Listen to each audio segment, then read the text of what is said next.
पेशाब करने के बाद कतरों का आना या फोन पर बात करते वक्त कतरों का आना बहुत बड़ा मसला है, बहुत बड़ी परेशानी का सामना करना पड़ता है। तो मैं आपको बताऊंगा एक बड़ी होम्योपैथिक मेडिसिन जो आपके असाब को मजबूत ऐसे बना देगी कि कतरों का नामो निशान भी नहीं रहेगा, ऐसे जैसे अल्फी डाल के आपने कतरे बंद कर दिए। दोस्तों साथियों, बहुत से पेशेंट इस वजह से परेशान होते हैं कि मैं फोन पे बात करता हूं, पेशाब के बाद कतरे आते हैं, मैं नमाज अदा नहीं कर सकता, मेरे कपड़े नापाक रहते हैं। तो भाई जो फोन के ऊपर बात करते हो आप, तो फैश किस्म की बातों से ही आते हैं ना कतरे।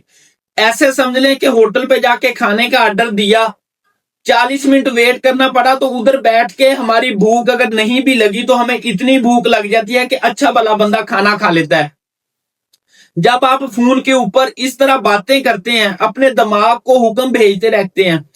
तो लेकिन आपने जो फिजिकली है कुछ करना नहीं होता, तो आपके असाब इतने वीक हो जाते हैं, फिर आपको पेशाब के बाद भी कतरे आएंगे। अगर इनका इलाज ना किया गया दिमाग की तरफ से, सिर्फ अद्वियात से नहीं, तो एक दिन आएगा जो आपके लिए बांझपन बे औलादी का बायस बनेगा,